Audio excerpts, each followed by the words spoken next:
Hey guys. We're live, so we can't use the TV screen in the background to show clips. Holy shit. So Halloween just happened, so this movie needs to fuck off, for one. This way it can be on DVD by the time Christmas actually gets here. I wouldn't be surprised if that's what they're shooting for. Good lord. Right? Yeah, honestly, it's like I joke, but I kind of wonder if that's the case. Unless this movie has amazing lasting power. Now, you haven't seen the first one. I was at the first one with Allison. And usually when Allison and I are at a movie like that, it's because we were at like some kids movie right beforehand. So what did you think of this, having not seen the first one? Were you really confused? Not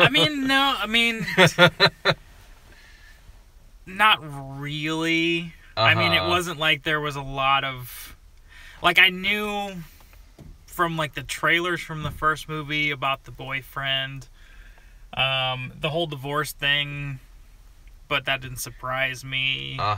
So there's not really a whole lot that they pull from the last movie. There's like little cameo like things. Christina Applegate has a cameo in this. Yeah. I remember, not that I remember a lot about the first one, but I remember like being alright with it. Me and Allison, I think, gave it like a fairly positive review, I think, or at least relatively lukewarm. Not that any of that matters. This is a comedy sequel. It sucks.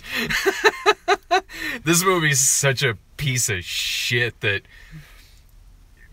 Daddy's Home 2 might be a shoo-in for Best Picture of the Year. This movie's so bad. I don't know. What did you think of this?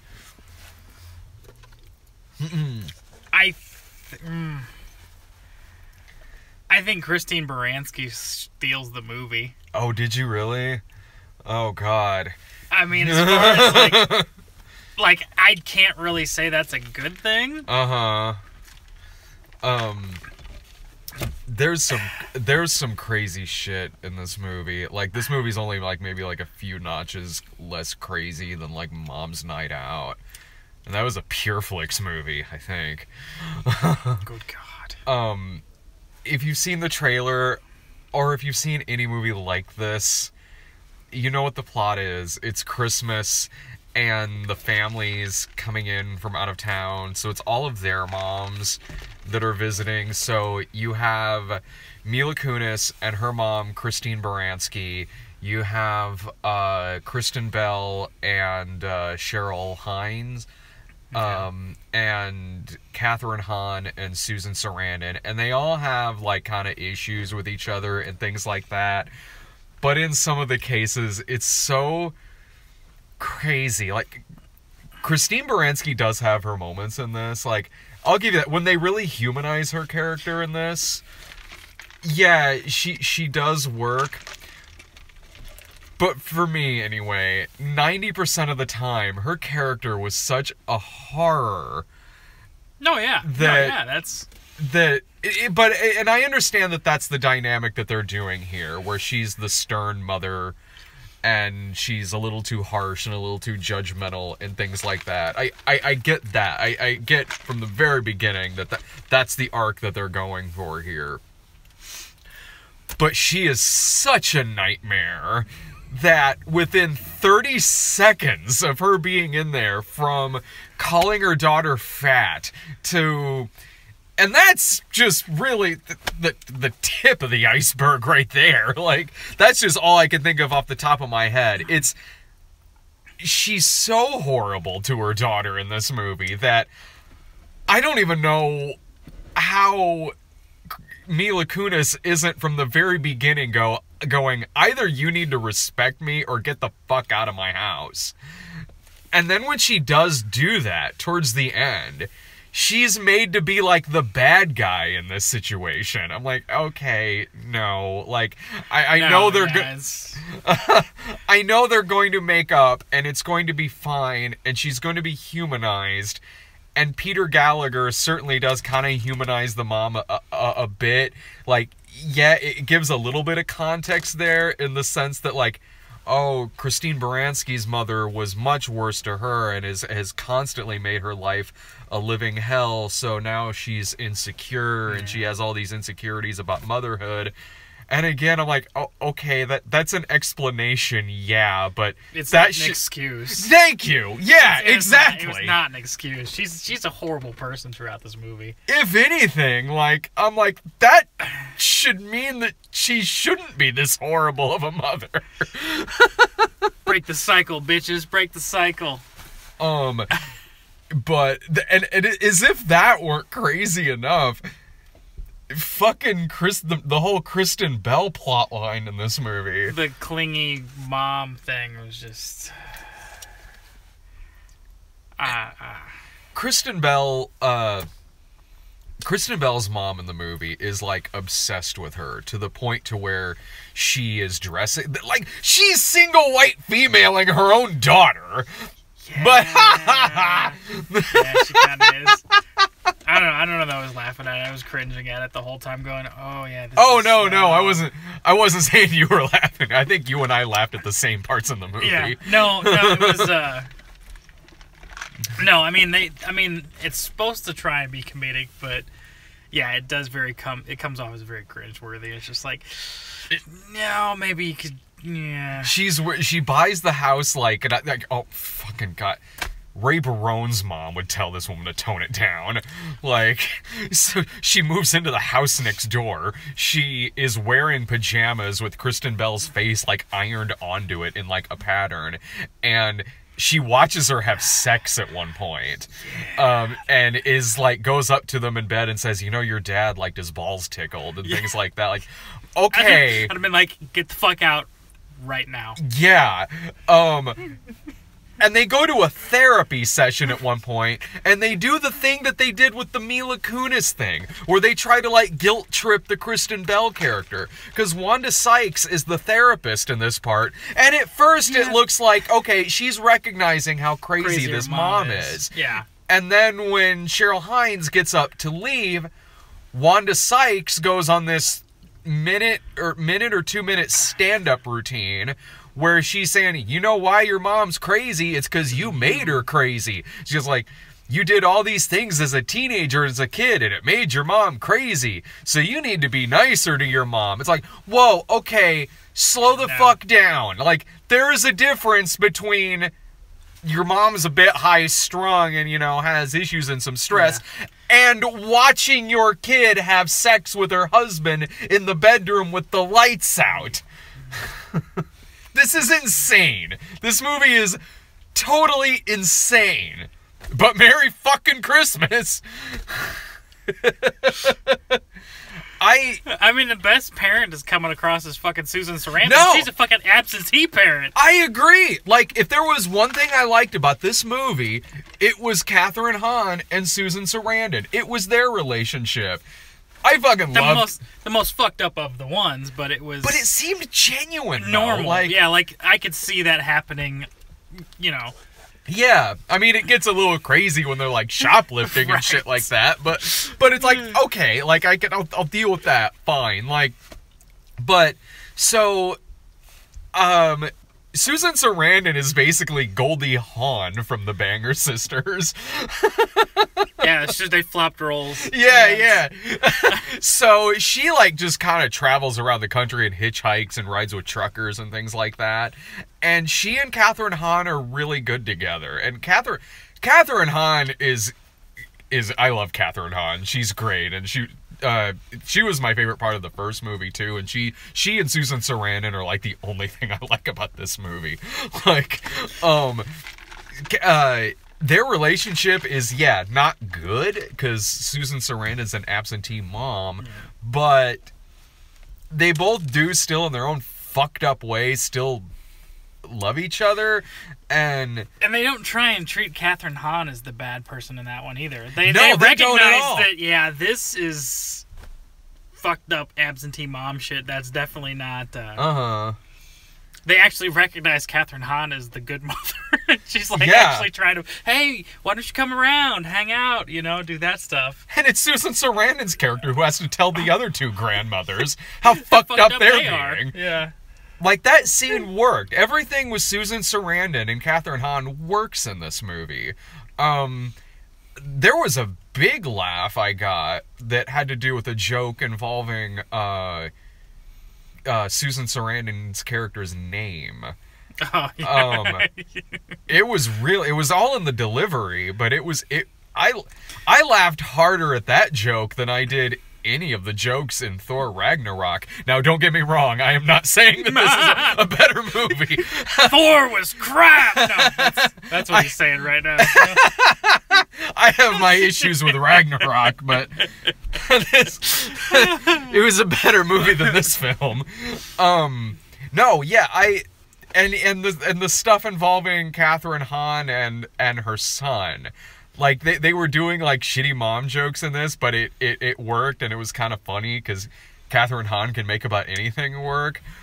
When it's the jokes involving a lot of the other parents in this, a lot of the other moms, you have stuff like Mila Kunis's daughter saying to Mila Kunis, like, at the breakfast table, like, "Are you and your boyfriend mad at each other? I heard you yelling his name last night and on the other side of the wall when you were in bed. You kept cursing and saying his name and pounding on the wall." Like, and the mom's like, "Oh, what? Oh, embarrassing. We were just doing grown-up stuff. You know, I wasn't mad at him. I was actually really happy with him." Like, I feel like if you're going to make that joke, make it in coitus. Like, have her walk in on them. Uh-huh. Like, that, in the moment, probably, you know. Ay, caramba! Shit. Because every parent has had that happen to them. And if it hasn't, just wait. Your kids aren't old enough. And then trying to explain that. Yeah. I mean, I understand where that's coming from. I just feel like it was poorly executed. Yeah, because that same joke is in, like, every movie like this. Yeah. Or every sitcom like this. Like, I mean, that's what this movie feels like, an R-rated sitcom. I mean, with a joke like that, it's like, oh, move over, grown-ups, too. Like, even the way Christine Baranski's written in this is like if a shitty writer like Chuck Lorre tried writing Emily Gilmore. This movie's not very good. Look, I mean, I know. Wow, comparing her to Emily Gilmore. Can you see it? Like, I can, but Emily Gilmore is fucking nuanced. No, I agree. At least it's fucking... That's like, what I mean. Like, she's not completely shitty all the goddamn time. That's exactly what I mean. Like, until the very end of the movie, and then she suddenly becomes the fucking Grinch, and her heart grows. Oh, yeah. That's what Kristen Baranski was. Uh-huh. Yeah, that's what Gilmore Girls needed. It needed a scene of Emily Gilmore biting into a dick cookie. No, that's exactly what I mean. Like, a character like Emily Gilmore, like, is way more three-dimensional than granted, I mean, yeah, Gilmore Girls is smarter written material than A Bad Mom's Christmas. But it is like watching a shitty version of kind of the same sort of relationship. Yeah. Like, I know I'm not the audience for this, but I wasn't the audience for the first one either, and I thought that was alright. Yeah, that's the thing. It's like, you don't necessarily have to be the audience for it to work. You know, if a movie's good, the audience, playing to an audience type shouldn't matter. Mm. But, yeah, this one just... Are you going to go home and watch the first one? I kind of want to, because I feel like my expectations are lowered so much it might actually be okay. Honestly, man, my expectations were really lowered when I went to go see the first one. And I mean, maybe that was why I kind of dug it a little bit, because it was funnier than I thought it was going to be. You know, I really don't need a really good excuse to see Kristen Bell and Mila Kunis in a movie together, because hot, especially Mila. That girl aging like a fine wine. Mm-hmm. God damn you, Astrid. Son of a bitch. Maybe Chuck Lorre did write this movie. Ashton Kutcher was on 2.5 Men. Oh, Jesus. Yeah, man, I don't know what else to say about that. Like, I'm sure it's got its audience. And I don't know, yeah, it seemed like the audience in there kind of liked it. But whatever, I could say the same thing about the audience I saw Let There Be Light with. I mean, it was better than Let There Be Light. It's the same type of audience that would watch Boo 2, a Medea movie, but white. This movie was better than that. This movie had a beginning, middle, and end.